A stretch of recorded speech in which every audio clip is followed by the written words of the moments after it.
As a furniture finisher and only doing this for almost 3.5 years, I'm the first to admit I'm learning every day.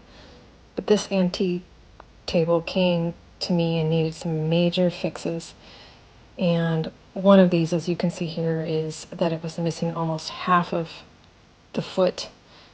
Never afraid to try something new, so I was totally willing to try to fix it with the materials and tools I had on hand.